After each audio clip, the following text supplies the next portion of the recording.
বিপ্লবী ছাত্র জনতা কোনো রাজনৈতিক দল গঠন করেছিল না। রাজনৈতিক দল বাদে একটা স্বৈরাচারী সরকারকে পটলডাঙ্গার টিকিটের পথ দেখিয়ে দিয়েছিল। আর বালপাকা শামসুর দল মনে করেছিল এই ছোট ছোট ছেলেমেয়েরা কী করবে বা কী করতে পারে। রাজনৈতিক দল বাদে তারা যে পরিবর্তন এনেছে তা থেকে বড় রাজনৈতিক দলগুলো শিক্ষা নেওয়া উচিত, প্রয়োজন আছে, না নিলে আছে বিপদ। তারা অন্তর্বর্তীকালীন সরকার গঠন করেছে, আর তারা যদি কোনো রাজনৈতিক দল গঠন করে তবে অনেকের ঘুম হারাম হয়ে যাবে।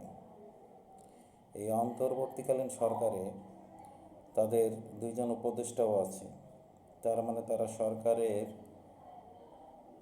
ভিতরে আছে এবং সেটা অন্তর্বর্তীকালীন সরকার। এবং এই অন্তর্বর্তীকালীন সরকারের ভিতরে তাদের দুইজন উপদেষ্টা আছে, আসিফ মাহমুদ এবং নাহিদ ইসলাম। তো বর্তমানে সোশ্যাল মিডিয়াতে কিছু বিষয় লক্ষ্য করা যাচ্ছে যে তারা নাকি ইংলিশ ভালো পারে না। বিদেশি প্রতিনিধিদের সাথে কথা বলার সময় নাকি ইংলিশে কথা বলতে পারেনি। They cannot speak English properly.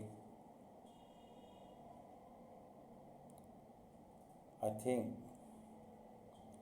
this is not their fault. এখানে তারা তো ভাষী ইউজ করতে পারে, যদি না জানা থাকে বা কম জানা থাকে, অথবা প্রথম একটু সমস্যা হতেই পারে,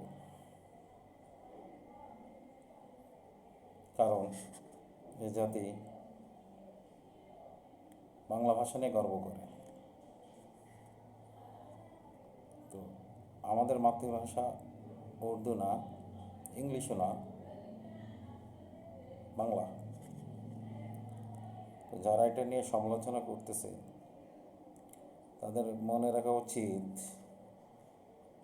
যে যদি এরা রাজনৈতিক দল গঠন করে তাহলে যাদের চুল পেকেছে